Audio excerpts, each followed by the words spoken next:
Greetings, Stars fans! Welcome to Game 40 discussion for your Dallas Stars. This is the Two Brothers Mic'd Up show. If you didn't know, we sit down after every Stars game. We sit down, play a game of NHL, talk about our discussions, our feelings about what just happened. And the Stars fall to the New Jersey Devils. 3-2 in overtime. And, quick stat right here. The Stars are 0-6-2 lifetime in Newark against the Devils, which I didn't know that until we got that little Razors Emporium. But you know what? It kind of makes sense because the New Jersey Devils play that style of hockey that the Stars don't like. Let's go back to the previous video. We give predictions at the very end of the video, so always stick around for those. Quinn, you said if Dallas was to win, you said you like a score of 3-1. If New Jersey was going to win, you like the score of 2-1. You pretty much like the low-scoring game. I also like the low-scoring game. If Dallas was going to come on top, I like the score of 4-2. And I also said if they lost, it was going to be a score of 3-2. I'm hitting a lot of these. Whoever wins gets the amount of goals that I'm giving out, but the opposing team, not really getting those. I'm always like 1 or 2 off. Quick go through. We get of the score. We have Palmieri, Farnham, we have Sharp, we have Sevier, and then we have I think it was Moore. Yeah, we have Moore in overtime. Now, this game was not good from the jump. The Stars take the first penalty 30 seconds in. I'm going to have to go back and look at past games to see how many times the Stars take the first penalty, because I think that always throws them off their game. Palmieri comes and scores off of a very, very weak backhand, on a backhand wraparound. We see that in the second period that Demers is on Palmieri, but he elects to, when Palmieri gets around like the halfway point of his wraparound, Demers, you see, backs off of him, thinking that Oduya is going to be there to get in time. But what that doesn't do is it lets Palmieri really get a setup on the backhand to try to wrap it around. And Oduya's late stick coming in propels the puck past Niemi. Quinn, let's talk about the beginning of the game. Was there really much to like about it? No, I felt like it was just overall sloppy play. The Devils definitely knew how to stick to their game. They played pressure hockey. They hit not as much as most teams do against Dallas, but I feel they were the more physical team out of the two. They just kept the pressure on, and for some reason that seems to be Dallas's kryptonite right now. Yeah, it really does. The Stars have now lost 3 straight on the road. Devils, Blue Jackets.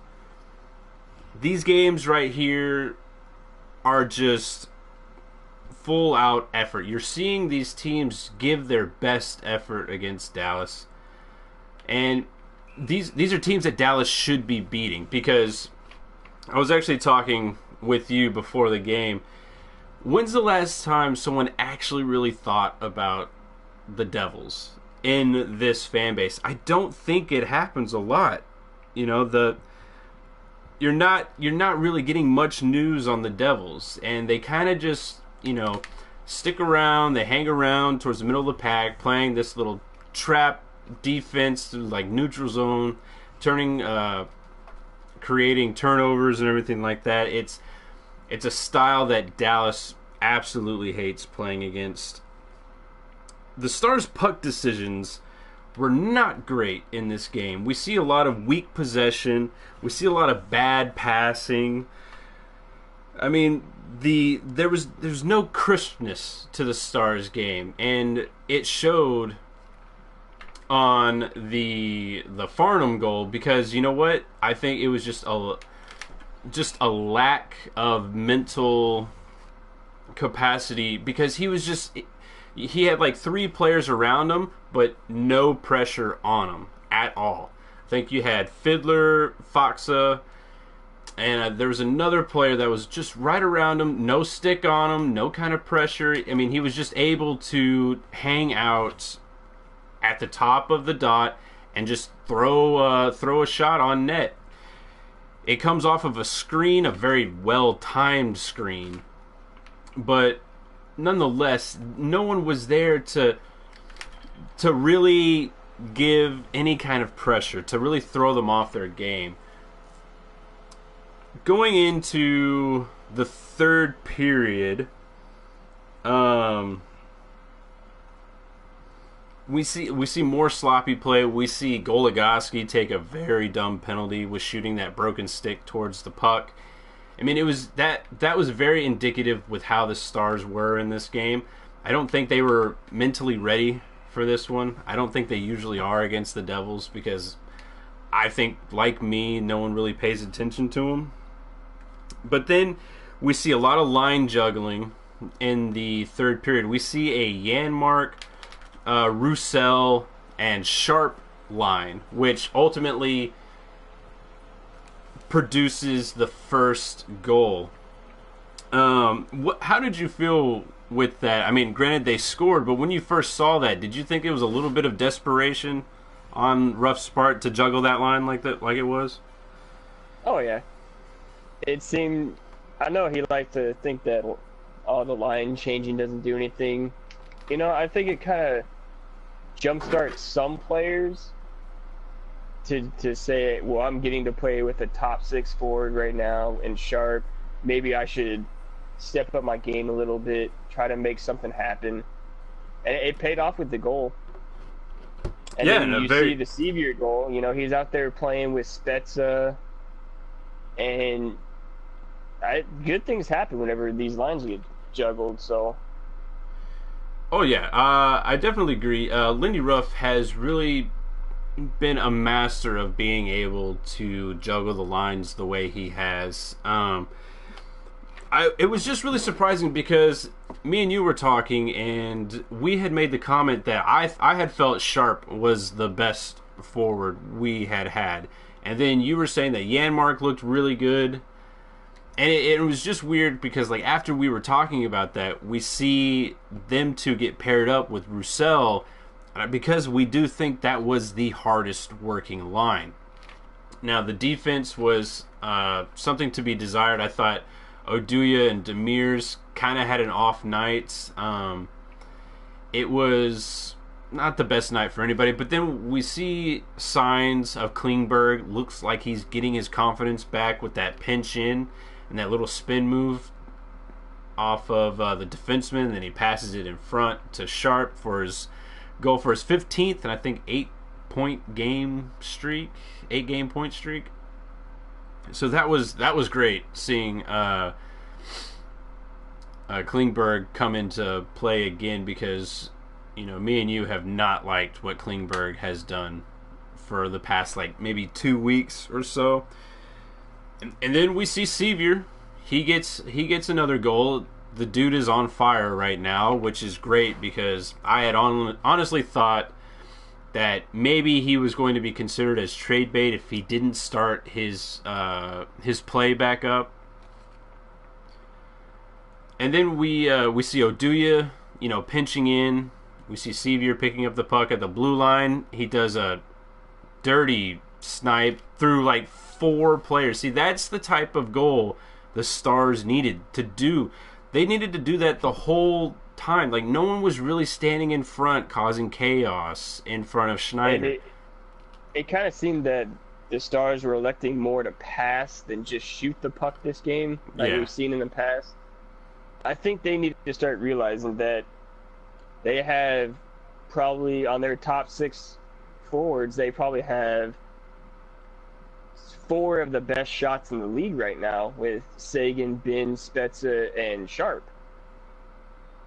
They need to start shooting the puck. Yeah. Just shoot the puck at the net, and like you see with the Seaver goal, it'll work.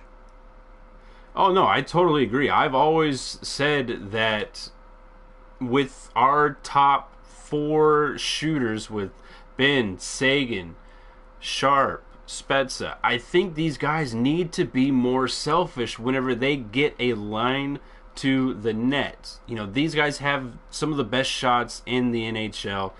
I do think that they need to be a little more selfish. But then let's move into overtime. And within like 15 seconds of overtime, Ben takes a hooking penalty. And this was the very essence of the game. The Devils worked harder. Ben could not keep up with Zack, and he has to hook him all the way through the neutral zone, going into the Stars zone.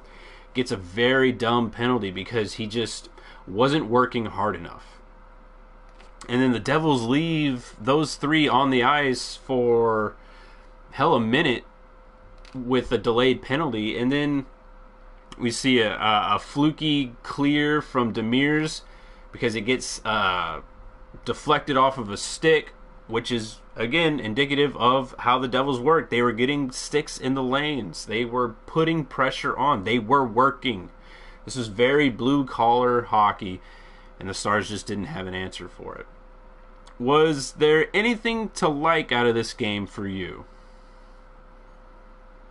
Probably just the goals. You know, they when the lines got changed, you could see a little bit more of a spark in the Roussel, Mark Sharp line, and even at a Klingberg, they started working hard, and then they got the Sevier goal, and it kind of seemed like they backed off to take the game to overtime. Like they didn't want to keep working to try to get the win. Yeah, and and it backfired for them. Yeah, and I thought that Foxa would have been a little more of a factor, seeing this was his first game back after a long tenure down in the AHL. I thought he might have, factored in a little bit, but he was damn near non-existent in the game. I think that whole fourth line was non-existent for the whole game, which didn't work out into the favor for the Stars because it became like a three-line game. Let's go into the ratings. What did you give a rating for this game? I'd have to give this game a solid D. The only reason I don't make it an F is because they got the 2 goals and take it to overtime and they got a point. Goaltending seemed all right. Just a couple of bad play shots for the other team. And then pretty much Niemi's stuck the wall down until overtime. Defense was all over the place. Offense was all over the place. It just didn't seem like a Dallas Stars team. Yeah, no, I would agree with that, but I gave a rating of a C. But that's only because they fought so hard to get back into this game. With the 2 goals towards the end, I thought the Stars finally woke up and started working. I thought Niemi kept them in the game. I don't really fault him on those goals. I mean, the second one, maybe he could have stopped it, but it was a good screen, a good timed screen in front of him. That the overtime, that keeps it from going up like a C plus because they just didn't work hard in the game. They were outshot 4-0 in the overtime period. So it's a C. They get a point. So I guess that keeps them from a D in my eyes. The Stars played the New York Islanders in Brooklyn Center. First time we're going to the Barclays Center in Brooklyn. What kind of predictions do you have for this one? Hopefully the Stars get this game out of their head. They come out, play physical. I think we need to see Jamie Benn. And I would like to see, Sagan had like a brief stint where he was playing physical in a couple games. I would like to see that some more. Prove that he's really starting to improve on his two-way game. But if Dallas comes on top, I'm gonna say it's a score of 4-2, and if the Islanders come on top, I feel their goaltender is gonna play a heck of a game, and Tavares is just gonna pick us apart, and it'll be 5-2. All right. This is a quick turnaround, a 4 o'clock game, so which is why this one will be a little short. I think the Stars haven't lost 2 in a row. Even when it's an overtime loss and they pick up a point, the Stars are still undefeated. I don't think that's a jinx as of yet. Maybe I just jinxed it by saying jinx, but I'm saying jinx too many times. So I like a score of 3-1. Why I think it's going to be low scoring is because I think both teams are on a back-to-back. If the Islanders win, I like a score of 2-0 because, again, back-to-back. And yeah, that'll do the discussion. Be sure to subscribe, share, like the video down below, leave any kind of feedback you'd like to give us. Remember, this is a show by fans, for fans, and as always, tune in next time.